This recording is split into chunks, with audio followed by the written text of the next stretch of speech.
भूतिया हवेली की डरावनी कहानी। कहानी उस समय की है जब भूतिया हवेली के बारे में अफवाहें फैली हुई थीं। एक गांव में एक हवेली थी जो लंबे समय से खाली पड़ी हुई थी और उसमें अजीब अजीब घटनाएं होती थीं। गांव वाले कहते थे कि रात को वहां अजीब सी आवाजें सुनाई देती हैं और किसी ने दिन में हवेली के आसपास कुछ देखा है, लेकिन कोई भी वहां जाने को तैयार नहीं था। एक दिन गांव का एक युवक नामक राज ने तय किया कि वह उस हवेली में रात बिताएगा। लोगों ने उससे कहा कि वह ऐसा न करें, लेकिन राज ने उनकी बातों को नजरअंदाज करते हुए हवेली की ओर बढ़ता है।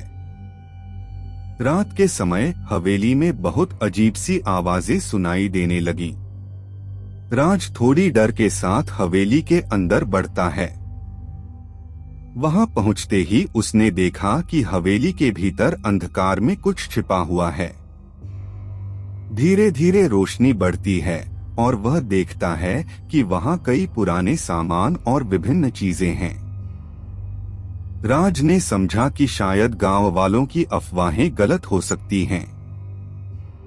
वह हवेली की तह खोजने लगता है और एक पुराने किताब को खोजता है।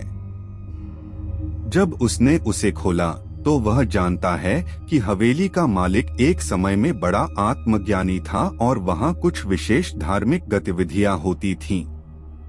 राज ने धीरे धीरे समझा कि वहां की आवाजें वास्तविकता में भूतिया नहीं थीं, बल्कि वह सब धार्मिक गतिविधियों के कारण थीं।